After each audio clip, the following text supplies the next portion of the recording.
तो फाइनली दोस्तों आज हम जानेंगे कि ये हमारे पास एक 4 वे राउटरी स्विच है जो कि इसको हम लगाते हैं अपने ऑटो कट स्टेबलाइजर में। इसको हम अगर यूज करेंगे तो इसको 3 किलोवाट से हम यूज करेंगे, 5 किलो 10 किलो वैसे ही इसमें एम्पियर के हिसाब से ये मिलता है। तो दोस्तों आज हम इसी के बारे में अच्छे से जानेंगे कि इसका हम कनेक्शन किस तरह कैसे करेंगे, इसका बाईपास कनेक्शन किस तरह कैसे करते हैं, और इसमें एक ऑफ का भी सिस्टम रहता है और एक इसमें सिस्टम रहता है स्टेप डाउन का और एक सिस्टम रहता है इसमें स्टेप अप का। तो सारी कंडीशन को हम अच्छे से समझेंगे और इसके कनेक्शन को बहुत एक अच्छे लेवल से जानेंगे। तो चलिए दोस्तों वीडियो को स्टार्ट कर देते। तो मैं हूं आपका अपना भाई तौसीफ और मैं ऐसे ही इलेक्ट्रॉनिक्स एंड इलेक्ट्रिकल से रिलेटेड वीडियोस लाता रहता हूं। तो फाइनली दोस्तों वीडियो को स्टार्ट करते हैं।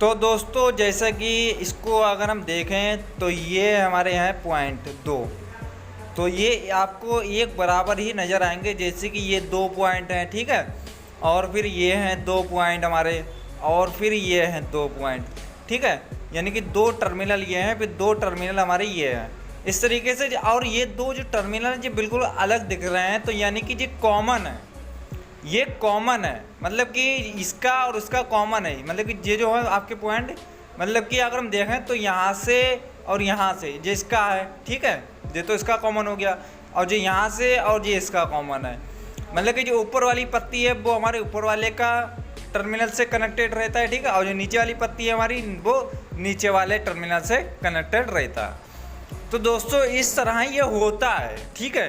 अब इसमें 4 ऑप्शन होते हैं, एक होता है ऑफ का, और एक होता है बाईपास का, और एक होता है स्टेप डाउन का, और एक होता है स्टेप अप का, ठीक है। तो हम कनेक्शन किस तरह कैसे करेंगे वो यहाँ पर मैं आपको अभी प्रैक्टिकल करके दिखाता हूँ और आपको अच्छे से समझ में आएगा, क्योंकि जो करेंगे तभी आपके समझ में अच्छे से आएगा, नहीं करेंगे तो नहीं समझ पाओगे अच्छे से। तो जैसे कि ये जो 2 पॉइंट है आप सही से देखें, पहले यहाँ पर ध्यान से देखें मैं कैसे कनेक्शन कर रहा हूँ।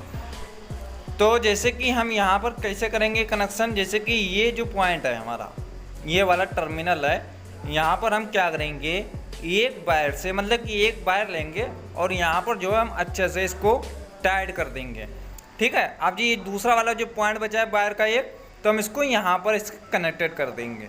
इसको अभी अच्छे से दिखाएंगे कैसे आपको करना है यहाँ पर, इस तरीके से। जी यहाँ पर जो आपको ये वाला पॉइंट जो दिख रहा है, एक वायर से मतलब कि हम क्रॉस में सोल्डिंग करेंगे, इसकी क्रॉस में करेंगे इस तरीके से, जैसे कि मैं इसमें कर रहा हूँ, ठीक है। अब ये दूसरा जो हमने वायर लिया है अपना दूसरा वायर, ये तो क्रॉस में हो गया हमारा यहाँ से यहाँ तक का, ठीक है। अब हम दूसरा वायर लेते हैं, अब ये दूसरा वायर हमारे पास, ठीक है।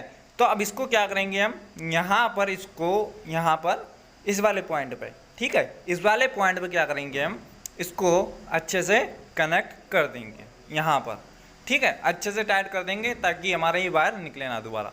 अब इसी वायर को क्या करेंगे दोस्तों, हम इस वाले पॉइंट से हम यहाँ पर अच्छे से कनेक्ट कर देंगे। मतलब कि ये अगर हम देखें कनेक्शन तो ये हमारा हो गया है रिवर्स कनेक्शन, मतलब कि उल्टा और सीधा, ये उल्टा और सीधा कर काम करेगा बस, इसमें और कुछ इसमें जादूगरी नहीं है, केवल उल्टा और सीधा काम करता है, ठीक है। ये तो हमारा हो गया स्टेप डाउन का और स्टेप अप का कनेक्शन, ठीक है। अब हम इसमें करते हैं कनेक्शन उसका बाईपास का कनेक्शन करेंगे, क्योंकि ये तो हमारा क्रॉस हो गया कनेक्शन यहाँ से यहाँ तक का, ठीक है। अब ये बचा हमारा पॉइंट, जैसे ये 2 पॉइंट जो बचे हैं ये तो कॉमन है हमारे, ये जो 2 पॉइंट है ये तो हमारे कॉमन है, ठीक है।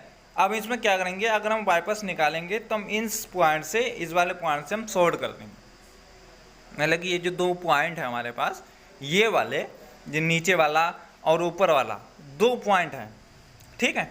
इसमें हम क्या करेंगे, एक ही वायर से और आपस में दोनों पॉइंट को कनेक्ट कर देंगे, मतलब कि अगर हम देखें तो इसको हम शॉर्ट कर देंगे, एक ही वायर से शॉर्ट कर देंगे इसको हम, ठीक है, अच्छे से शॉर्ट करेंगे, ताकि अगर आप चाहें तो यहाँ पर सोल्डरिंग भी कर सकते हैं, नहीं तो आप तो ऐसे भी इसमें कनेक्ट कर सकते हैं, पर करना अच्छे से है ताकि इसमें स्पार्किंग हो तो वायर हमारा इधर से उधर ना जाए, बिल्कुल ठीक है, इस तरीके से इसमें करना है आपको। अब इस तरीके से मैंने यहाँ पर तो इसको क्या करा, शॉर्ट कर दिया दोनों पॉइंट को आपस में, ठीक है। अब ये हो गया हमारा बाईपास। अब बचे ये 2 पॉइंट, तो इसको हम बिल्कुल खाली ही रखेंगे, मतलब कुछ भी नहीं करना है। अब इसमें जो तो हमारे 2 टर्मिनल बचे हैं वो बचे हमारे कॉमन केस में, ठीक है। ये जो ऊपर वाला है वो हमारे इस पॉइंट का है, ठीक है, और जो नीचे वाला है वो हमारा कॉमन है, ठीक है। यानी कि एक इनपुट के लिए होता है इसमें और एक आउटपुट के लिए होता है। अब ये है राउटरी स्विच हमारे पास, जो ऑटो कट मतलब कि जिससे हम वोल्टेज को बढ़ाएंगे घटाएंगे, वो ये हमारा है, ठीक है। अब इसमें हम क्या करना है, जो एक वायर है, ये वाला वायर जो है, ये वाला वायर यहाँ पर देखिए, ये हमारा पहला वाला टर्मिनल से है। मतलब जो पहला टर्मिनल होता है हमारा राउटरी स्विच में, पहला टर्मिनल का वायर, वही एक वायर हम ले लेंगे। और ये वाला वायर जो है ये कॉमन है, मतलब कि जो राउटरी स्विच का जो कॉमन होता है, उस कॉमन पे हम इसको कहाँ पर लगाएंगे, इस कॉमन को देखिए यहाँ पर ध्यान से। पहले ये जो हमने जो क्रॉस में जो कनेक्शन किए थे, जो क्रॉस में मतलब कि एक दूसरे से पॉइंट से जो हमने शॉर्ट किया था क्रॉस में कनेक्शन, वहाँ पर ये कॉमन वाला हम यहाँ पर कनेक्ट कर देंगे। एक अच्छी तरीके से कनेक्ट करेंगे, जैसे कि मैं इसमें कर रहा हूँ, आप बिल्कुल आराम से देखें, जल्दबाजी नहीं है पर समझें, ठीक है।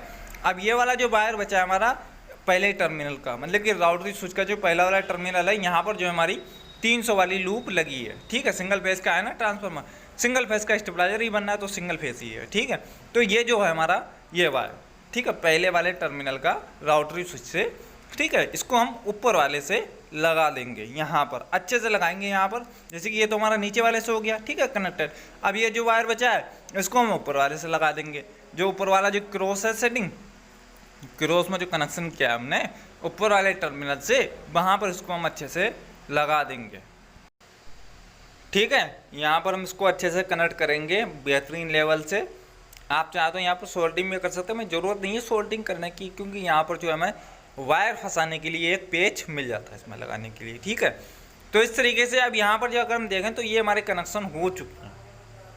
अब देखें तो कनेक्शन हमारे हो चुके हैं। अब बात आती है कि इनपुट हम कहाँ से लेंगे और फिर आउटपुट कहाँ से लेंगे। तो इनपुट हम यहाँ से लेंगे, ठीक है, नीचे वाले पॉइंट से इनपुट हम यहाँ से लेंगे और आउटपुट हम यहाँ से लेंगे, मतलब कि इनपुट यहाँ से देंगे और आउटपुट यहाँ से लेंगे, बस हो गया, कनेक्शन कंप्लीट है। अब आपका काम करेगी अब bypass connection, step down, step up और ऑफ का कंडीशन, मतलब चारों कंडीशन ये काम करेगी अच्छे से। तो दोस्तों आपको एक अच्छे लेवल से मैंने बताया भी है और एक अच्छे लेवल से सिखाया भी है, और आपको एक अच्छी चीज़ें मतलब कि एक अच्छे तरीके से समझा भी दिया है और आप अच्छे से समझे भी होंगे, ठीक है दोस्तों। तो फिर दोस्तों मिलते हैं फिर नेक्स्ट वीडियो में, तब तक अपनों का ख्याल रखिएगा दोस्तों, और हमारी ट्रेनिंग में जुड़ने के लिए हमसे संपर्क कीजिए।